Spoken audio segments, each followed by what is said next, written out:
Genesis chapter 22.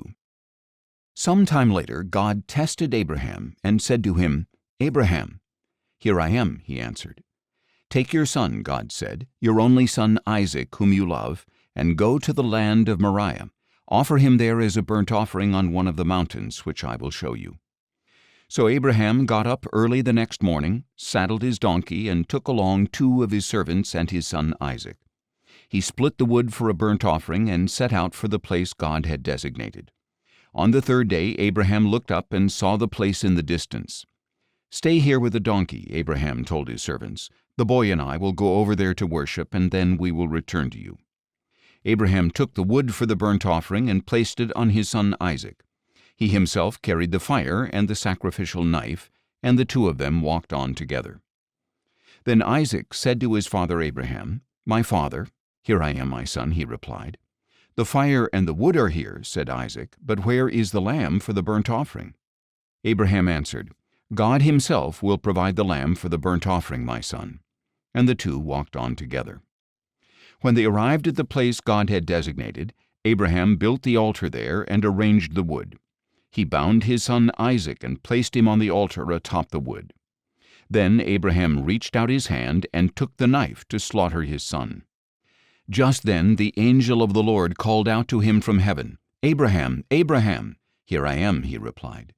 "Do not lay a hand on the boy or do anything to him," said the angel, "for now I know that you fear God, since you have not withheld your only son from me." Then Abraham looked up and saw behind him a ram in a thicket caught by its horns. So he went and took the ram and offered it as a burnt offering in place of his son. And Abraham called that place, "The Lord will provide." So to this day it is said, "On the mountain of the Lord it will be provided." And the angel of the Lord called to Abraham from heaven a 2nd time, saying, "By myself I have sworn, declares the Lord, that because you have done this and have not withheld your only son, I will surely bless you, and I will multiply your descendants like the stars in the sky and the sand on the seashore. Your descendants will possess the gates of their enemies, and through your offspring all nations of the earth will be blessed because you have obeyed my voice." Abraham went back to his servants, and they got up and set out together for Beersheba. And Abraham settled in Beersheba.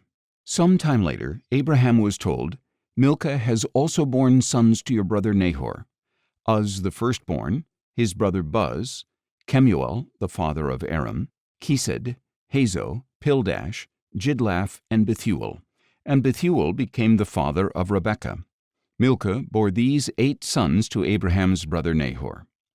Moreover, Nahor's concubine, whose name was Rumah, bore Teba, Gaham, Tahash, and Maacah. Genesis chapter 23. Now Sarah lived to be 127 years old. She died in Kiriath Arba, that is, Hebron, in the land of Canaan, and Abraham went out to mourn and to weep for her. Then Abraham got up from beside his dead wife and said to the Hittites, "I am a foreigner and an outsider among you. Give me a burial site among you so that I can bury my dead." The Hittites replied to Abraham, "Listen to us, sir, you are God's chosen one among us. Bury your dead in the finest of our tombs. None of us will withhold his tomb for burying your dead." Then Abraham rose and bowed down before the people of the land, the Hittites. "If you are willing for me to bury my dead," he said to them, "listen to me, and approach Ephron, son of Zohar, on my behalf, to sell me the cave of Machpelah that belongs to him. It is at the end of his field. Let him sell it to me in your presence for full price, so that I may have a burial site." Now Ephron was sitting among the sons of Heth. So in the presence of all the Hittites who had come to the gate of his city, Ephron the Hittite answered Abraham, "No, my lord, listen to me. I give you the field, and I give you the cave that is in it. I give it to you in the presence of my people. Bury your dead." Again Abraham bowed down before the people of the land, and said to Ephron in their presence, "If you will please listen to me, I will pay you the price of the field. Accept it from me so that I may bury my dead there." Ephron answered Abraham, "Listen to me, my lord, the land is worth 400 shekels of silver. But what is that between you and me? Bury your dead." Abraham agreed to Ephron's terms and weighed out for him the price he had named in the hearing of the Hittites, 400 shekels of silver, according to the standard of the merchants. So Ephron's field at Machpelah near Mamre, the cave that was in it, and all the trees within the boundaries of the field were deeded over to Abraham's possession in the presence of all the Hittites who had come to the gate of his city. After this, Abraham buried his wife Sarah in the cave of the field at Machpelah near Mamre, that is, Hebron, in the land of Canaan. So the field and its cave were deeded by the Hittites to Abraham as a burial site.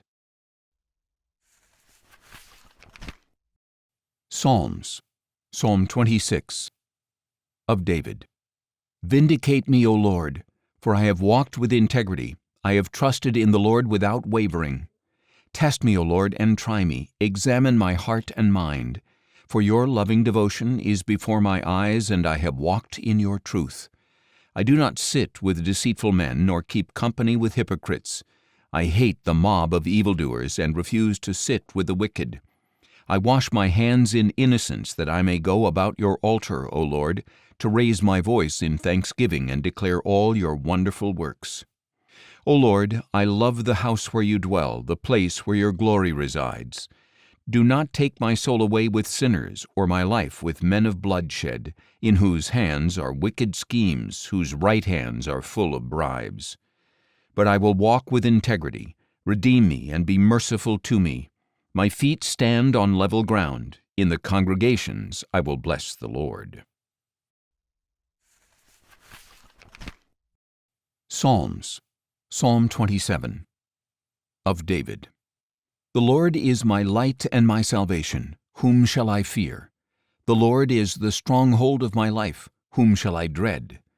When the wicked came upon me to devour my flesh, my enemies and foes stumbled and fell. Though an army encamps around me, my heart will not fear.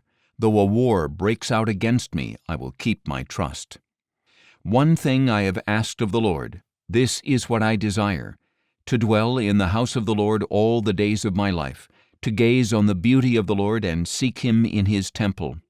For in the day of trouble he will hide me in his shelter. He will conceal me under the cover of his tent.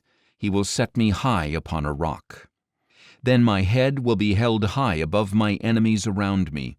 At his tabernacle I will offer sacrifices with shouts of joy. I will sing and make music to the Lord. Hear, O Lord, my voice when I call. Be merciful and answer me. My heart said, Seek his face. Your face, O Lord, I will seek. Hide not your face from me, nor turn away your servant in anger. You have been my helper. Do not leave me or forsake me, O God of my salvation. Though my father and mother forsake me, the Lord will receive me. Teach me your way, O Lord, and lead me on a level path because of my oppressors. Do not hand me over to the will of my foes, for false witnesses rise up against me, breathing out violence. Still, I am certain to see the goodness of the Lord in the land of the living. Wait patiently for the Lord. Be strong and courageous. Wait patiently for the Lord. Psalms. Psalm 28 of David. To you, O Lord, I call. Be not deaf to me, O my rock. For if you remain silent, I will be like those descending to the pit. Hear my cry for mercy when I call to you for help, when I lift up my hands toward your holy sanctuary. Do not drag me away with the wicked and with the workers of iniquity who speak peace to their neighbors while malice is in their hearts. Repay them according to their deeds and for their works of evil. Repay them for what their hands have done. Bring back on them what they deserve. Since they show no regard for the works of the Lord or what his hands have done, he will tear them down and never rebuild them. Blessed be the Lord, for he has heard my cry for mercy. The Lord is my strength and my shield. My heart trusts in him, and I am helped. Therefore my heart rejoices, and I give thanks to him with my song. The Lord is the strength of his people, a stronghold of salvation for his anointed. Save your people and bless your inheritance. Shepherd them and carry them forever. Matthew chapter 14. At that time, Herod the Tetrarch heard the reports about Jesus and said to his servants, "This is John the Baptist. He is risen from the dead. That is why miraculous powers are at work in him." Now Herod had arrested John and bound him and put him in prison on account of Herodias, his brother Philip's wife, because John had been telling him, "It is not lawful for you to have her." Although Herod wanted to kill John, he was afraid of the people because they regarded John as a prophet. On Herod's birthday, however, the daughter of Herodias danced before them and pleased Herod so much that he promised with an oath to give to her whatever she asked. Prompted by her mother, she said, "Give me here on a platter the head of John the Baptist." The king was grieved, but because of his oaths and his guests, he ordered that her wish be granted and sent to have John beheaded in the prison. John's head was brought in on a platter and presented to the girl, who carried it to her mother. Then John's disciples came and took his body and buried it, and they went and informed Jesus. When Jesus heard about John, he withdrew by boat privately to a solitary place. But the crowds found out about it and followed him on foot from the towns. When he stepped ashore and saw a large crowd, he had compassion on them and healed their sick. When evening came, the disciples came to him and said, "This is a desolate place, and the hour is already late. Dismiss the crowds so they can go to the villages and buy themselves some food." "They do not need to go away," Jesus replied. "You give them something to eat." "We have here only 5 loaves of bread and 2 fish," they answered. "Bring them here to me," Jesus said. And he directed the crowds to sit down on the grass. Taking the 5 loaves and the 2 fish, and looking up to heaven, he spoke a blessing. Then he broke the loaves and gave them to the disciples, and the disciples gave them to the people. They all ate and were satisfied, and the disciples picked up 12 basketfuls of broken pieces that were left over. About 5,000 men were fed, in addition to women and children. Immediately Jesus made the disciples get into the boat and go on ahead of him to the other side, while he dismissed the crowds. After he had sent them away, he went up on the mountain by himself to pray. When evening came, he was there alone, but the boat was already far from land, buffeted by the waves because the wind was against it. During the 4th watch of the night, Jesus went out to them, walking on the sea. When the disciples saw him walking on the sea, they were terrified. "It's a ghost," they said, and cried out in fear. But Jesus spoke up at once. "Take courage, it is I, do not be afraid." "Lord, if it is you," Peter replied, "command me to come to you on the water." "Come," said Jesus. Then Peter got down out of the boat, walked on the water, and came toward Jesus. But when he saw the strength of the wind, he was afraid, and beginning to sink, cried out, "Lord, save me!" Immediately Jesus reached out his hand and took hold of Peter. "You of little faith," he said, "why did you doubt?" And when they had climbed back into the boat, the wind died down. Then those who were in the boat worshipped him, saying, "Truly, you are the Son of God." When they had crossed over, they landed at Gennesaret. And when the men of that place recognized Jesus, they sent word to all the surrounding region. People brought all the sick to him and begged him just to let them touch the fringe of his cloak. And all who touched him were healed.